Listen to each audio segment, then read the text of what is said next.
And now, podcasting from the sun-scorched desert Southwest, weighing in at a combined total of 340 pounds, Brad Winchester, Tyler McDowell-Blanken, are Gimmick Infringement. Welcome, everybody, to the Gimmick Infringement Podcast. I am Brad Winchester. With me, as always, is my tag team partner, Tyler McDowell-Blanken. Tyler, Battleground is over. How are we doing tonight? It is. I'm well. First, shout out to Al for the intro. It always makes me so happy to hear his voice. Brad, I'm doing well, but I got to just kind of get right into it right off the bat with a question. Did we acknowledge your birthday on the podcast? May 24th, a star was born? No. I don't think we did. No, I went to Wisconsin. Worst co-host of the year. No, absolutely not, man. Like we didn't talk. We recorded before. We recorded before. We recorded like a week later, 2 weeks later, whatever. No, absolutely unnecessary. It was my, as you said, it was my Jackie birthday. I did hit 42. I don't know. I guess I feel all of 42, all of it, every bit of it. But it was a good birthday, man. Like, it was last day of work. What a present. We got hot dogs for breakfast at work that day. It's the little things, man. You got to enjoy. Yeah, nothing better at 9 a.m. than a Sonoran dog. How's your caloric intake? It was yeah. But no, we're gonna get into that actually very soon. Yes, we are. Yes, we are. And I think the administration who paid for the food was as surprised as we all were to find out that it was not breakfast burritos but hot dogs. But hey, it was out there, and I left quickly that day after the hot dog fiasco went down. But it was a nice birthday. Packed our bags and then headed to Wisconsin. So it was good. It was good. I'm so glad to hear that. Absolutely. And by the way, shout out to 19 co-founder, the Mojo King. It's also his birthday the day we're dropping this podcast. So shout out to you, Mo. We appreciate you and hope you have a very special day. Maybe with Sonoran hot dogs. I don't know how popular they are in the great state of New York, but this could be Mo's opportunity. I don't know if anybody outside of Arizona has heard of a Sonoran hot dog. Absolutely not. There's no chance. No chance. It's like when Mo comes to Arizona, this can be BK's. When Mo comes to Miranda, yep. I will drive there. I will meet you all. Let's go. Heck yes. Let's do it. Tyler, other things happened this week. I got pooped on by a bird. My smoker broke. The other smoker worked.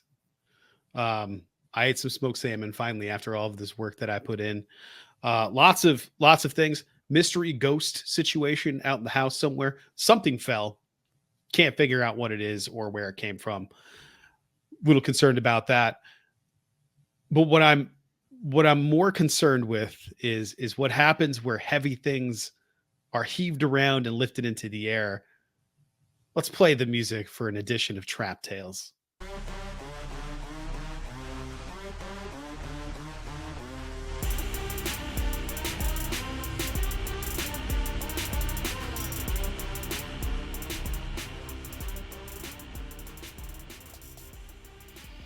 Tyler, it's been a while since I've been able to get on one of these. I've been going to the gym pretty consistently for the last couple of months. I want to say 2-3 months, something like that. And just now started to get into a more strenuous activity cycle, we'll call it. And I feel like maybe I haven't been doing enough the entire time because, buddy, I am hurting. I am sore in places I didn't know I had. Now, this is what I'll say about my current gym experience. Besides, why is everything broken? They used to have these little wipes. You can pull the wipey towelette things out and then just wipe down your stuff. They have removed the covers to the wipes, stuck the brown paper towel from like schools in there, and then put a spray bottle on top. That's all you're getting now, buddy. That's all they're doing over at the Anytime Fitness on Twin Peaks. Really frustrating, but it's guys wearing their pants below their ass. at the gym. What are we doing? Tyler, this is something we had to contend with at high schools. We had to contend. Hey, buddy, you gotta. I said buddy 3 times so far. 4 now. You got your belt underneath your butt cheeks, holding your pants up, and you're walking like you're swinging your legs side to side like you're doing a little dance. Because if you walk like a normal person, they will fall off of your body. If there's a fire, you will perish in flames. Like there's no alternative. Yesterday, I was at the gym a little later than I'd like to go. Usually I'm there at like 5 a.m. Yesterday I was there at 8 p.m. So just a couple hours later than I usually go. I'll probably be there at midnight tonight. I do feel like I'm going to get my workout in.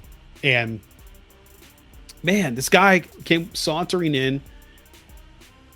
Just, he had to know, right? Like you had to know. And you know what he was doing, Tyler? Take a guess. What exercise do you think that a man with his ass crack out was going to do at the gym? Lat pull down. No, sir. It's a great guess by you. Squats. Just straight up hitting the squat rack. That's even more brazen than I thought. I was afraid that things were going to progress in the squat rack and that I was going to have to leave for my safety and that we were going to need a mop and a bucket. Because why else would you squat that low with your pants down?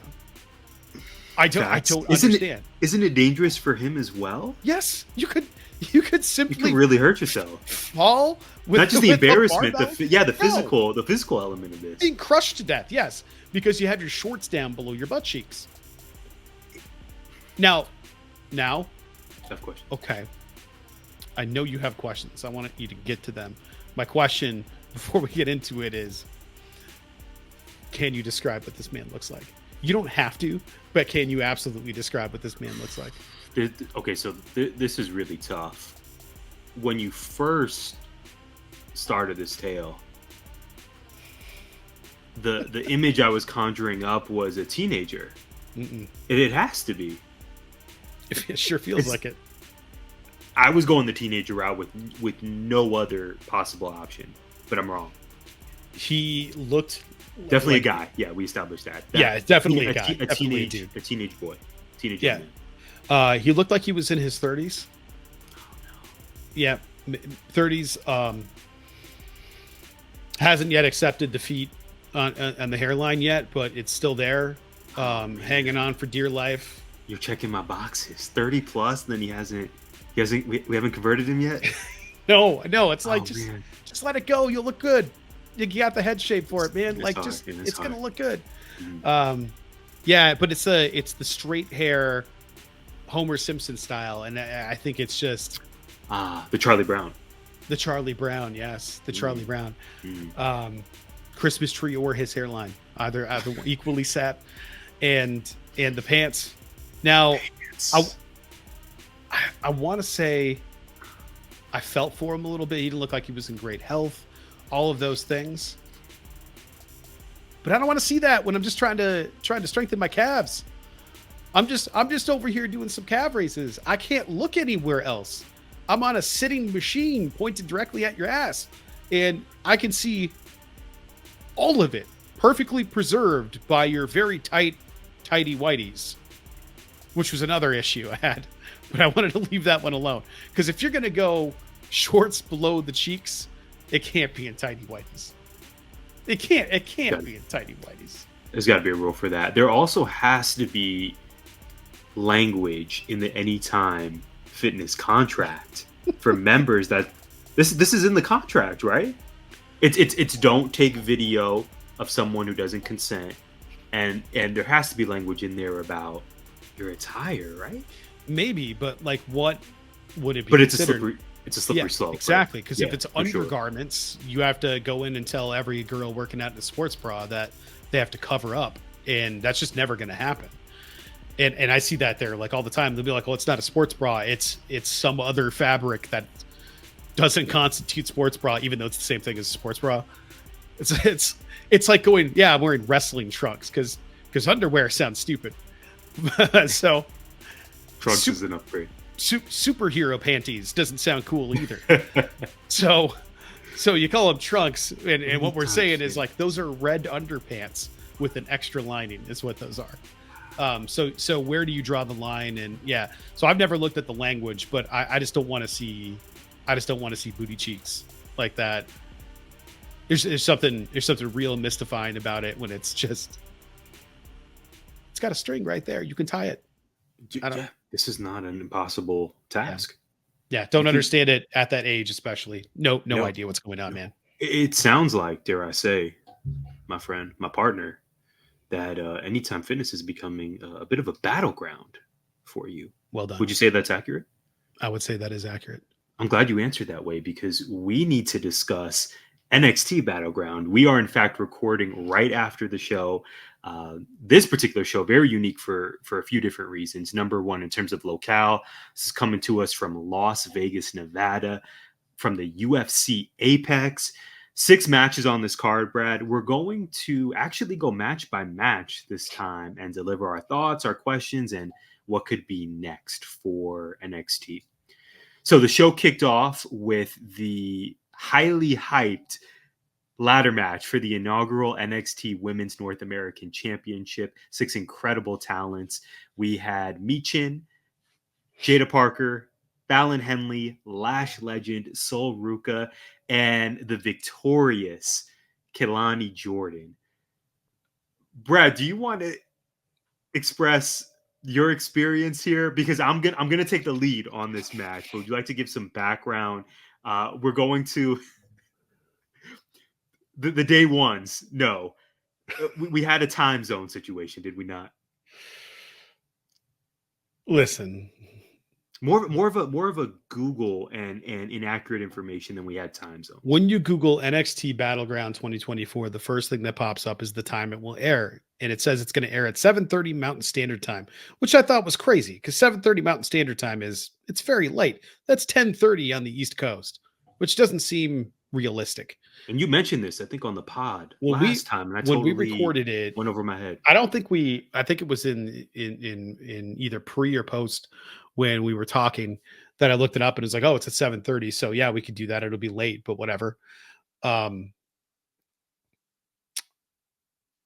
I jumped in at the end of the third match when I saw that because I was like, well, let me see what time it starts. And I got on there and it was like, why is it showing stuff right now? And I opened it. It said started 2 hours ago. And I was like, That makes sense. MF? Okay, because when you said 7:30, I must have interpreted that as, oh yeah, the show ends at 7:30. But that would not be an anomaly. That would be the usual. In fact, 7:30 end time that's heavenly. Yeah, that's not you never gonna get happen. that. No, absolutely not. Okay, even though I processing. think we did. I'm pretty sure we got that at 7:40 today. 7:45, something like that. 7:35 maybe. Yeah. It was a quick show. And we'll talk about it. Yeah, and it was a very quick show. There was more downtime between matches than there were time in matches, which I thought was a bit egregious. I wasn't in love with the show. Maybe I got to watch the first 2 matches. We'll talk about it. Okay. I think my day being terrible and then my anger that I missed this probably had something to do with it. I did catch parts of the ladder match. I didn't get to see the whole thing. Might be my favorite match of the night. Probably was, even though by a lot, even though I didn't even see the whole thing. Sol Ruca is ridiculous, and I still wanted her to win. Yeah, and she was the front runner. Yeah, at least in my informal poll, our official poll at GIPod19 on X, Sol Ruca got about 50% of the vote. And Kelani got not much. No, she was even an option on our poll. She was in the other category. Yeah. Sorry, Kelani. Yeah, congratulations. And I saw a lot of the polls. She was in the second stack of that, and I thought that was. I do think that's pretty cool. I think it's a great thing for her, and you can get these other people, Sol and Lash and Jada. They can be in the women's world title conversation after this, or go after the belt now that somebody has it. So I think it's great. Great spot for Kelani. Probably made her into a bigger star just immediately, just by beating all those women. So I thought that it was really cool, but I didn't get to see all of the match. Tyler, what were your thoughts? Yeah, I really love this, Brad. This is I'll wait till the end of our recap to decide what my match of the night was, but I had a blast with this one. I agree with you.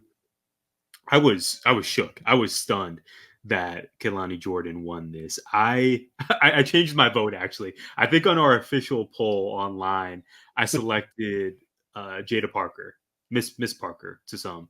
But then I went with Lash Legend. I was like, man, but maybe this is Lash's time to get crowned. Like she's really improved, and she has the storyline with Trick right now. Are they love interests? Are they not? What's going on? So I was totally taken aback when the match ended with Kelani victorious, but it was great. More specifically, I love the spot in which they all teamed up to throw Lash onto the chair. I'm sorry, not onto the chair, onto the ladder. If you haven't seen that, Brad, check it out.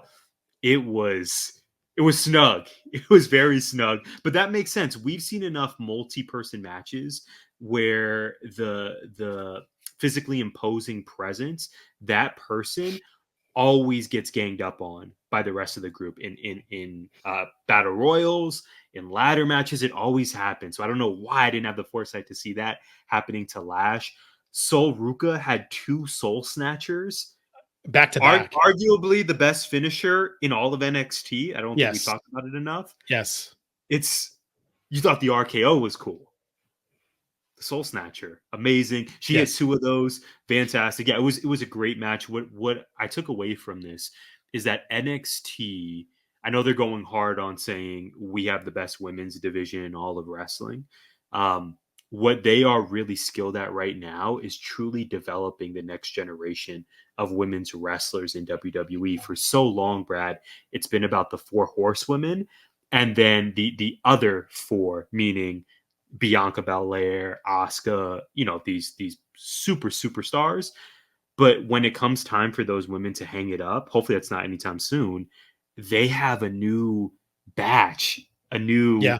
if I can use our teacher term, they have a new cohort of women that are ready to take the throne and to thrive. So I was just sitting back with so much glee in this match because the future is really, really bright for NXT. And like you said, Jada Parker's facing Michin this week on NXT. So there's already going to be a rivalry there. I think Lash is going to be fine. Sol Ruka is going to have gold at some point soon. You got Fallon Henley. Yeah, man, NXT is in a really promising position with their. And so Ruka's still, not that long after an injury. So there might be some concern there. That's why I thought they were going to crown her. I thought this was going to be, hey, she's back and let's not wait anymore. Let's crown her. Yeah, I thought that too. And then I thought, well, maybe afterward, I thought maybe they were like, well, let's not push her too much and then force her into injuring herself again while she's still getting her footing. But after that showing, I don't know that she's getting her footing. I think her footing is gotten. She was doing all that in Vans. Yes. Maybe I haven't been paying enough attention to her. Has she always wrestled in Vans? That's pretty. I can't remember. That's pretty legit. I haven't seen a lot. I know wrestlers like wrestling Jordans quite often, but yeah, I don't know that I've seen very many mid top Vans or high top Vans. No, I can't think of anything other than Sue driving a van. The next match was for the NXT Tag Team Championship. I heard this match happen, Tyler. Yeah, it sure did. I didn't see a second of it, so I can't contribute. Well, first of all, shout out to Carl Anderson. I did not realize how shredded that man is. He has worked incredibly hard to get he looks great shape. Luke Gallows is obviously always a fantastic pro. Yeah, like you said, Brad, Nathan Frazier and Axiom won. They successfully defended their NXT titles. My big note here is just reflecting on what NXT is now. And we've been praising them a lot. They've received a lot of love from the community within the last few weeks for good reason. To me, the missing ingredient to this is such an overused term now. I kind of hate that I'm going to say it, but the missing ingredient to restore the feeling to me is their tag division.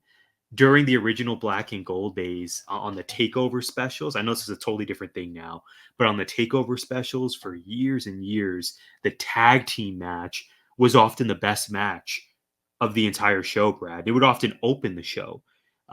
So I'm really curious to see what NXT does for their tag division moving forward. Of course, Trick needs an opponent now, which we'll get to, but I want the tag division. If they can figure out the tag division and make it stout and battling for match of the night on their PLEs, I think NXT could even go to that next tier. But this was a match that happened. The right guys won, and yeah. I like Gallows and Anderson. I always have. I do too. I think they're really good in the ring.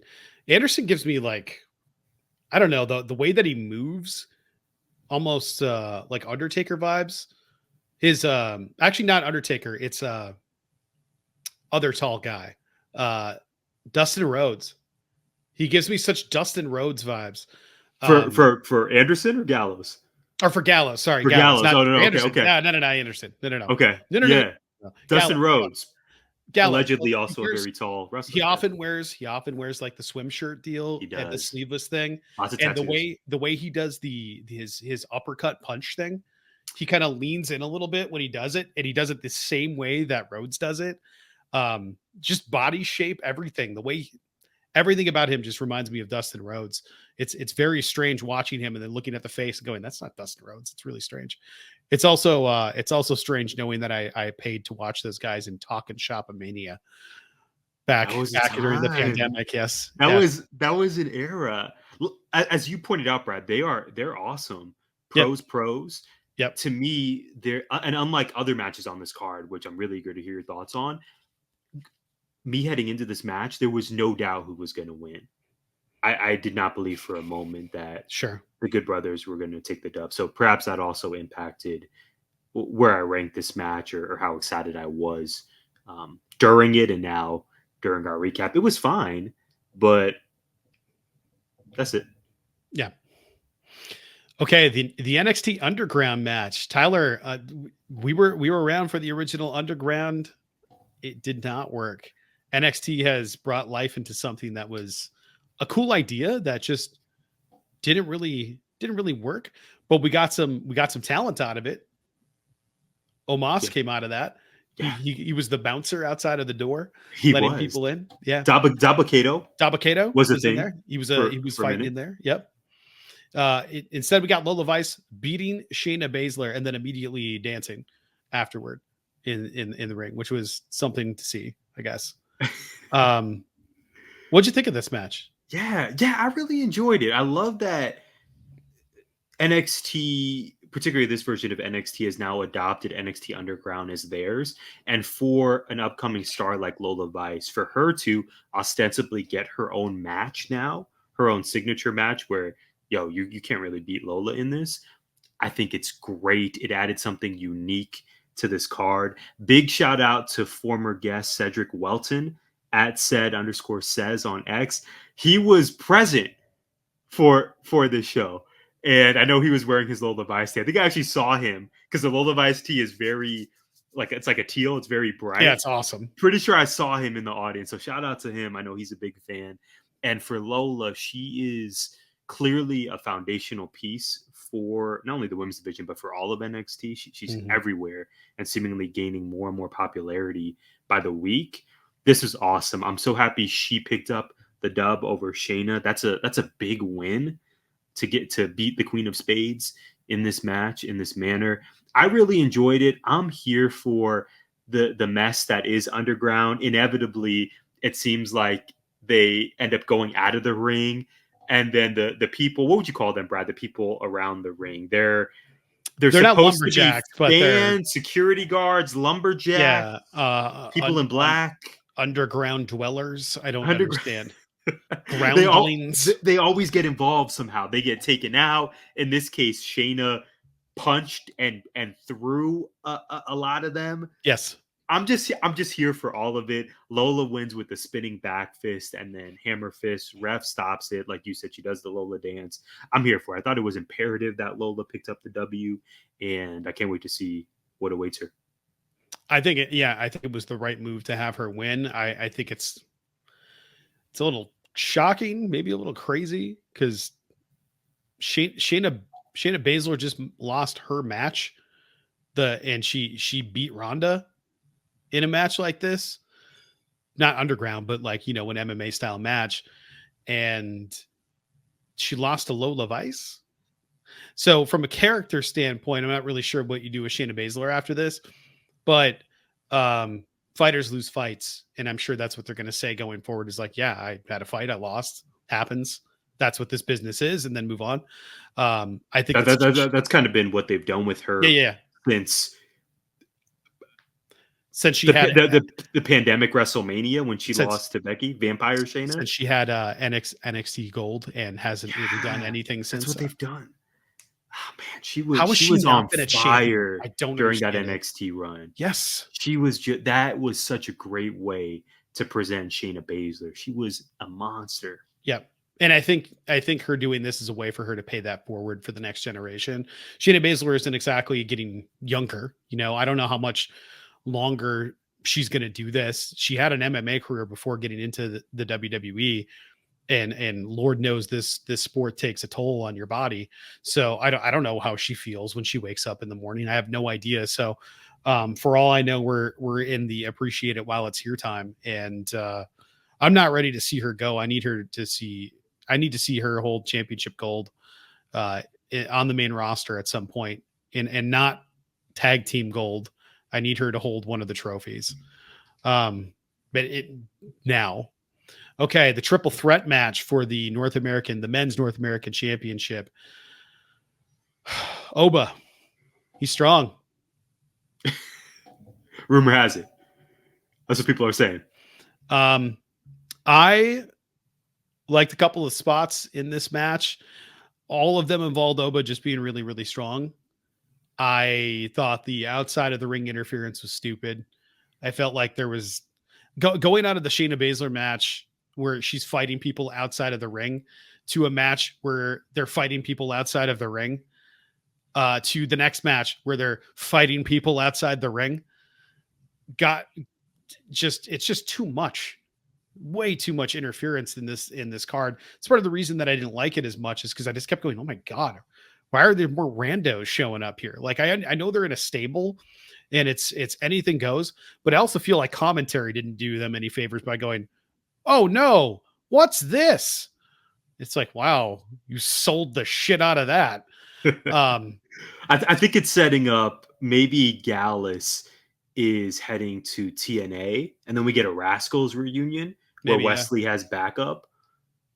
But I mean, that's going to be awesome. I agree with you though, B, that it especially following the Underground match, it was a choice. It wasn't good. Oba doing really strong boy things though. The double suplex, catching Wesley several times, throwing him into space, throwing him onto the roof. He even lifted up the Coffee Brother. Yes, he did relatively easily. Oba really has presence. He has so much to the point, Brad, where I don't know about you, but I worked myself into a shoot during this match. I thought, okay, this is going to be a way for Oba to drop the title without getting pinned. And then Oba will ascend and become the next challenger for Trick Williams. At some point in the match, I just thought, oh my gosh, that's for sure going to happen. And then it didn't, which I'm completely okay with. Yeah, I thought it was fine. Like Oba losing that title has to be a big deal. The way they're presenting him here is like he should never drop it at this point. Right. There's nobody on this roster that's anywhere even close. Right. I think he's already ready for the main title. Yes, just get to face Trick. Who else is there if not? I don't even think Oba. Just get him out of there. Like he doesn't even need that. Just send him up. You want to see him on Mondays? Yeah. Wow. Okay. Put another Haas in there. Wow. They're already losing one of their biggest men in Becky Lynch. So we didn't talk about your birthday. We didn't talk about Becky Lynch possibly being a free agent. Okay, we're covering everything we need to today. Good. We'll get to that. I know you got Ricochet thoughts. Ooh. Our next the match was entertaining. Wasn't my favorite match in the world. I thought it was fine, but I thought there's some really great spots in there, and Obafemi is a star. Okay, the match that I was looking forward to more than any other match in this card, Tyler, was the next one. Roxanne Perez defeated Jordynne Grace because of tomfoolery on the outside that confused commentary. That's Elegance by Ash. It's like, oh, Uh-oh. I mean, you call somebody for that long, it's yeah. I get it. I thought this match was a lot of fun. I didn't love it. I thought there was some spots where it was like I was confused whether or not it was like the act of stopping a move or sloppiness. And there's got to be just such a fine line where ultimately they're trying to show a fight. And I never really, I don't know. I it felt weird to me in some occasions in the match, but my God, these women can perform. Um, both of them I thought looked really good in this match. There were just some awkward moments for me early on, especially. And then after that, I thought they both like figured it out and gelled really well. They have such juxtaposing styles. Um, Roxanne Perez is not quite, she's like one Jordynne Grace leg in size. So the size difference is really staggering, but I always love watching Jordynne Grace wrestle, doing the Vader bomb and it's just so good. I thought it made sense. I thought the counters were really awesome for all of them. Just Jordynne being much stronger and just shaking her head. No. I love that. It's one of her things, and I love watching that. I thought it was surreal seeing her do the whole match in an NXT ring. Felt like she belonged there, man. I don't know how you felt about this, but I'm excited for the Jordynne Grace signing to the WWE because inevitably it's going to happen. Or at the very least, she will be a showcase talent on Evolution 2 when it finally happens. We continue to speak it into existence. Both of these women are so sensational. I know we are several months away from our best of 2024 episode. I have a strong suspicion that Jordynne Grace is going to be in that conversation for either wrestler of the year or match of the year or something. She may even have her own segment.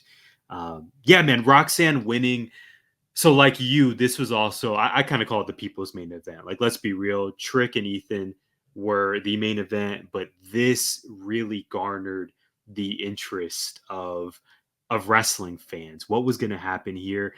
I actually thought Jordynne Grace was going to pick up the W. Me too. Roxanne winning makes a lot of sense.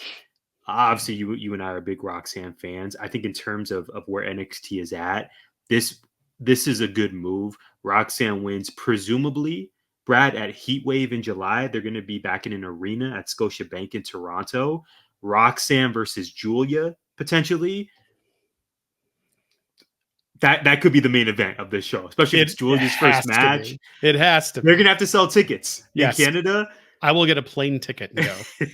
I will fly my ass to shout out summer break. It makes all the sense for Roxanne to win. Again, I wasn't thinking about this last week, but Roxanne winning, her taking the title into Scotiabank to face Julia, if that ends up being the route. And then who knows what happens at that point. Maybe it's time for Rox to drop and Julia wins. But that's totally cool. I agree with you that their styles were fun to see clash, even if it took a little while to, kind of get their synergy. I did not love the interference. Again, going back to that I word tonight, I'm really excited for what was it, NXTNA and the future integration. Yeah. It seems like we're going to get Jordynne Grace versus Tatum Paxley versus Ash by Elegance, the artist formerly known as Dana Brooke, maybe as soon as Slammiversary. But for Paxley to grab the title, Ash by Elegance to appear and take it from her, and then Jordynne Grace gets out of the ring, lays them both out. Jordynne Grace then gets back in the ring. Rox ends up taking advantage of that and getting the 1, 2, 3. I figured there had to be some chicanery involved, but I just would have really loved a straight one-on-one match and have the better woman win. Yeah.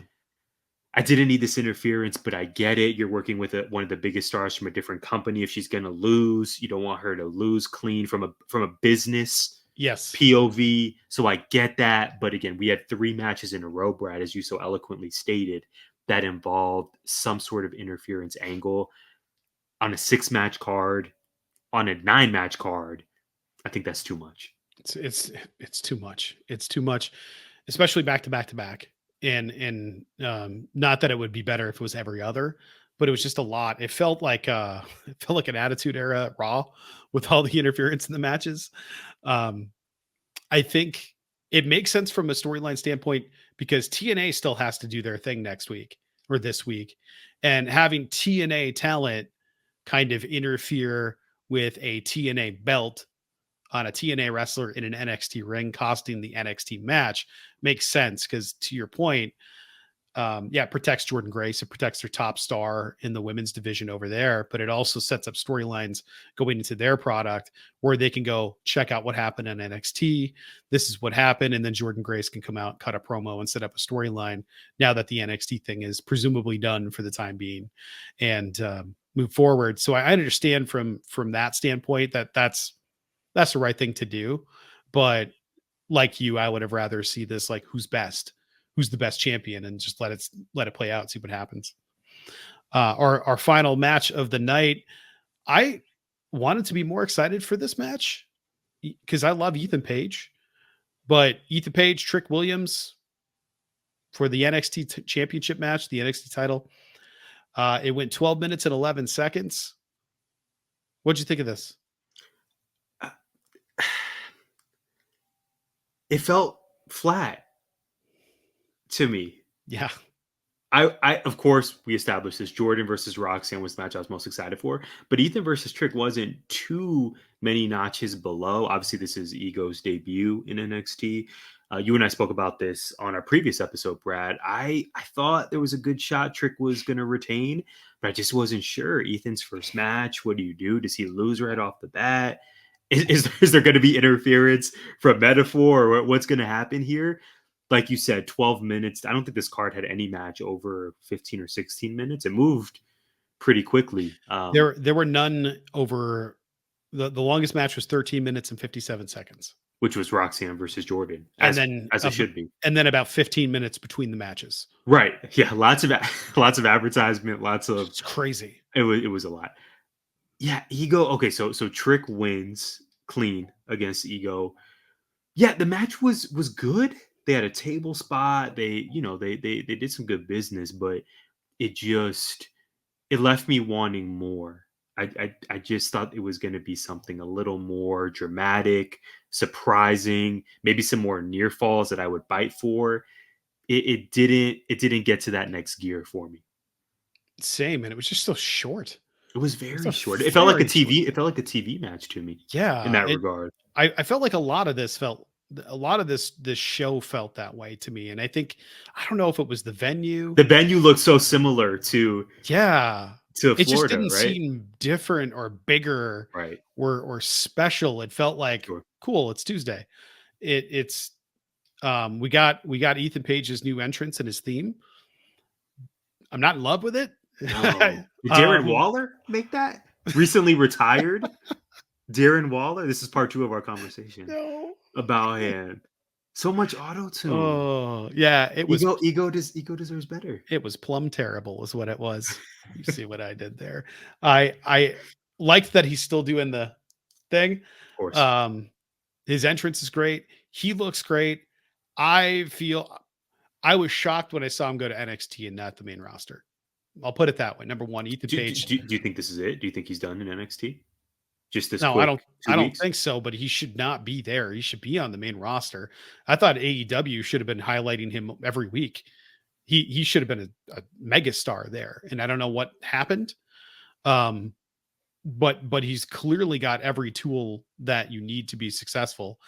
I just didn't like this, and I thought the finish of the match was terrible. It was executed well. I just hated it. I just like that. And I get that it's his finisher. Trick shot. Yeah, it's just you just got your ass beaten into submission 3 times where the ref had to pull your opponent away, and you can get up and do that and get into the cover and then pop up and celebrate. Like, then what was all that for? Like, sell it or something. It leads me to believe this isn't the last match in their feud. It felt like this is match 1 in maybe a best of 3 I hope or so. Something additional. Because these two can put out a banger if they have more time. It's just everything felt like rushed, so that like none of the moves, all of the moves were important, but none of them felt earned, I guess. So it's like, well, let me do this spot and let me do this spot and let me do this spot. Oh, it's the finish. Um, I love Ethan Page because of how intense he is. So when he is going after Trick in the corner, and Trick is doing a great job of looking like he's being murdered.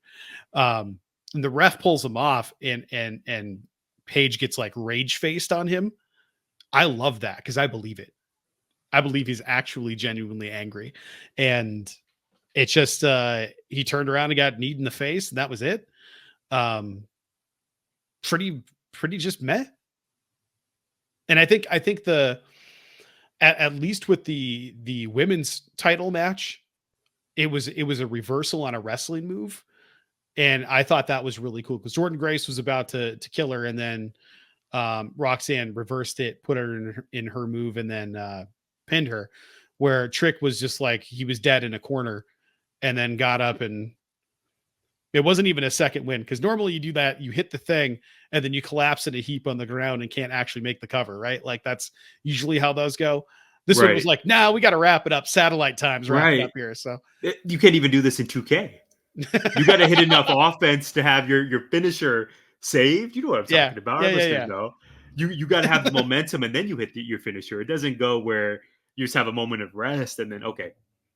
I press what do you press? What do I press on Xbox? You can't even chalk that R trigger, RB.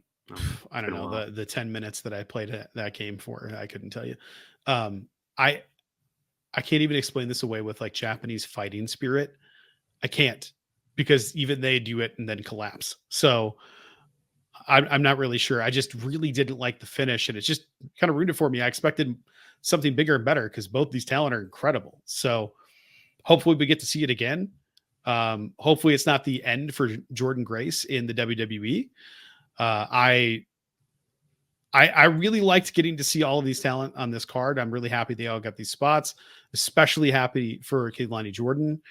I don't know what I expected, but I felt like I expected more, and maybe that's being completely unfair. I don't know. My expectations were really high for this card, and I don't feel like they were met.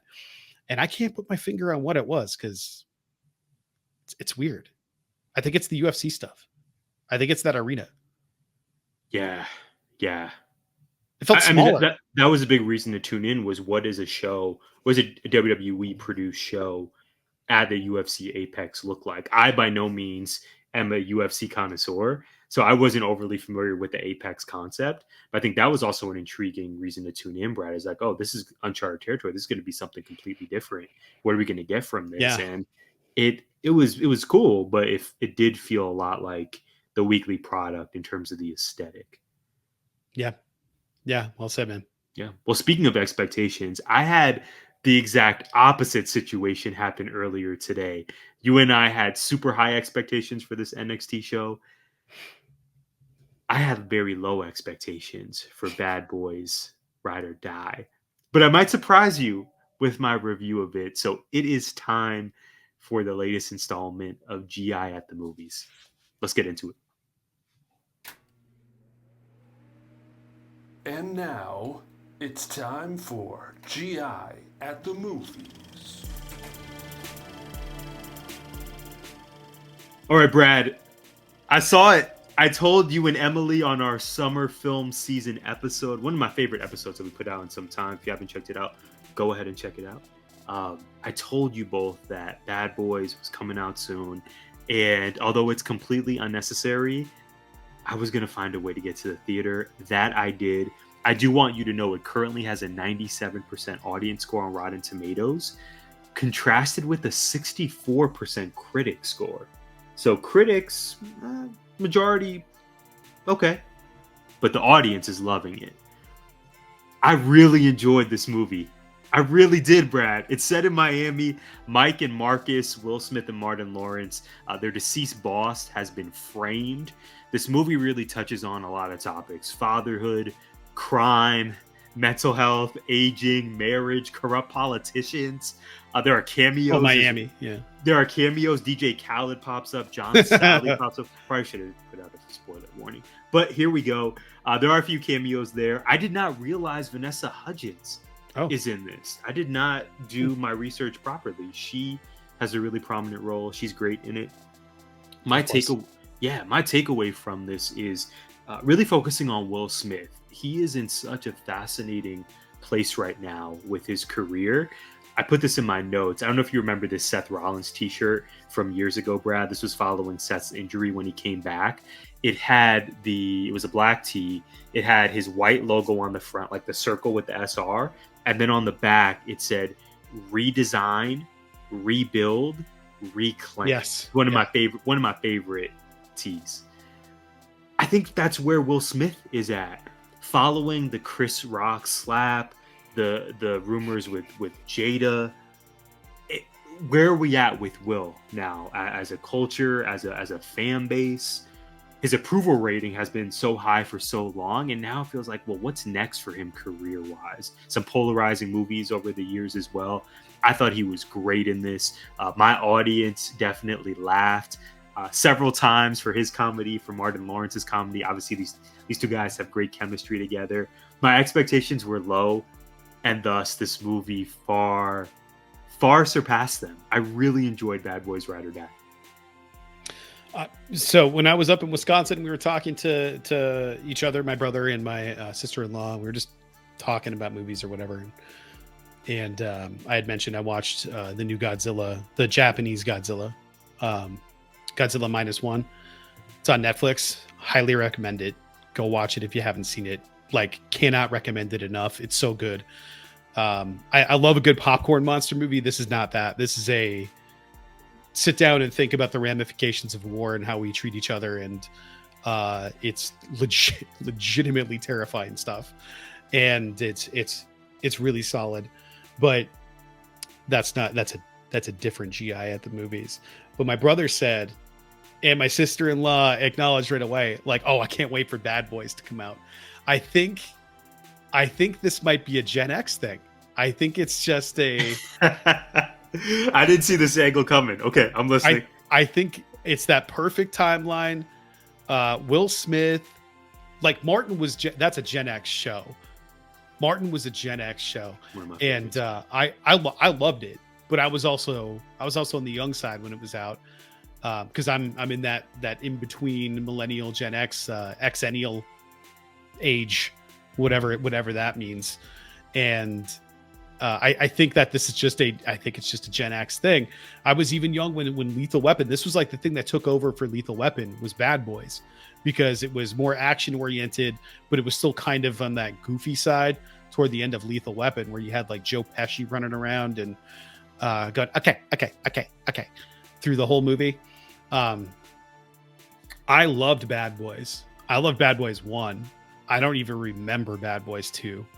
Couldn't tell you what happened in it. I haven't seen the third one yet. I do want to see it. I do enjoy these movies. So at some point I'm going to watch it, but I'm probably not going to get to a theater. I'm probably going to see like Inside Out 2 before I see anything, unfortunately, because kid. But we'll see what happens. I'm glad you enjoyed it. I'm glad you had a better day than I did. But dude, I did get to catch some hoops today. We're in What Did We Miss, Tyler? And I got to talk the Phoenix Mercury with a double OT win. Unbelievable, dude. Unbelievable. Copper is on fire.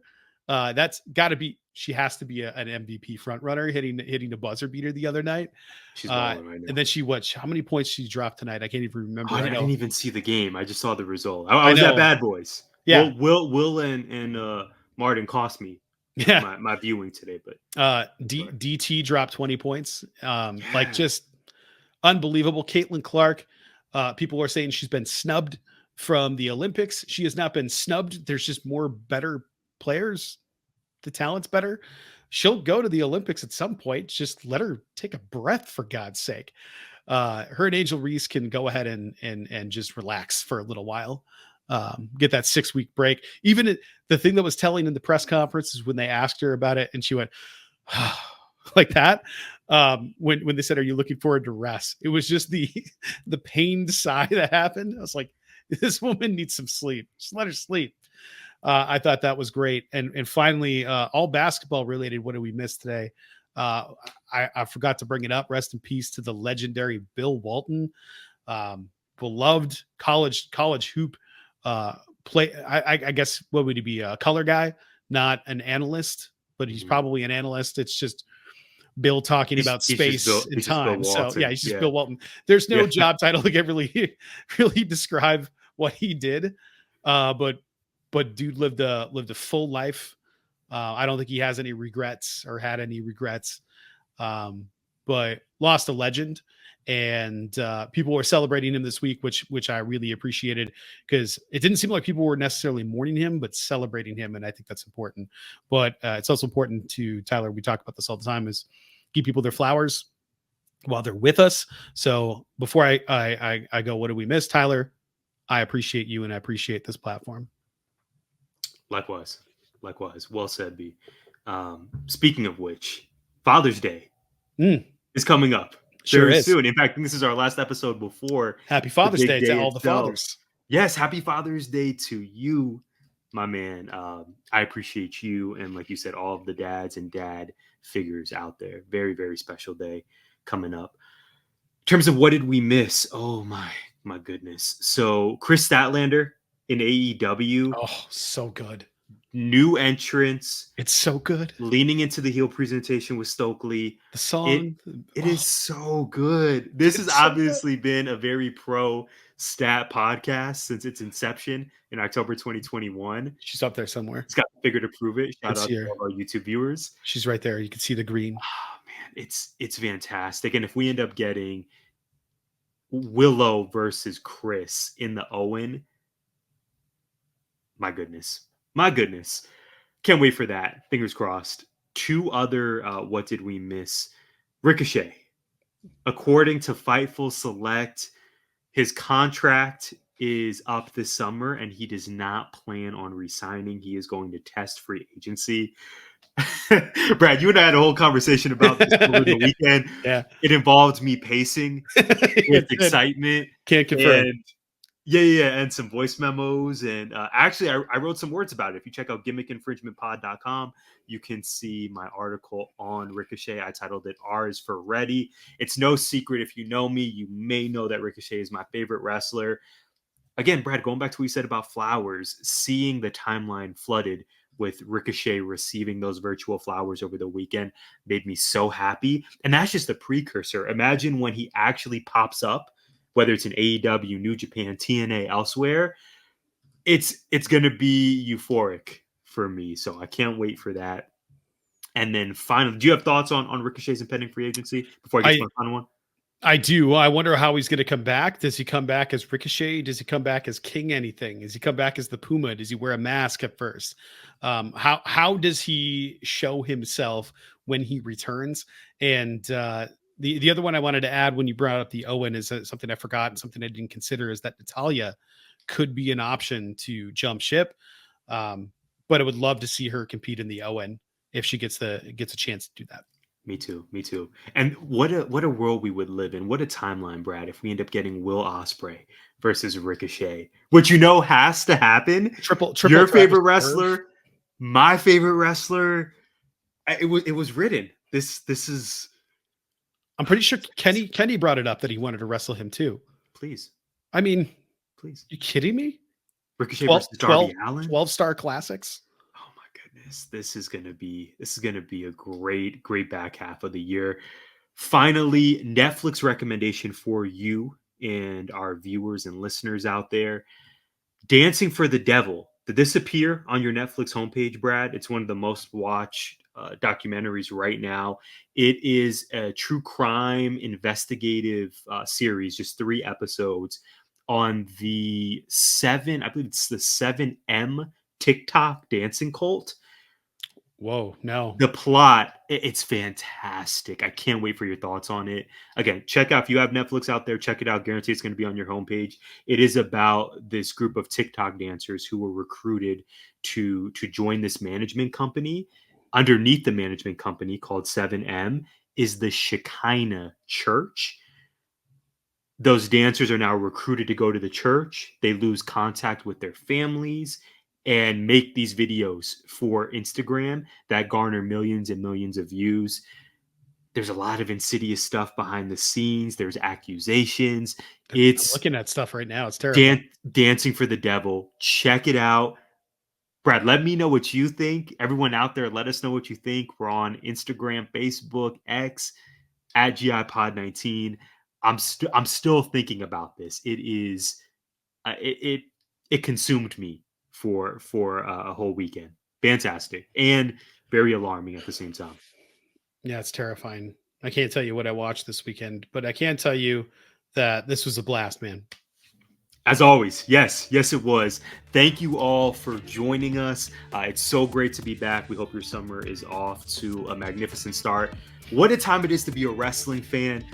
We can't wait to continue having these conversations with you, and we will see you next week. Gimmick Infringement is a part of 19 Media Group. You can listen to us on Apple, Spotify, iHeartRadio, or wherever you find podcasts. You can also find us on YouTube via the 19 Media Group channel. Please like, subscribe, comment, and share.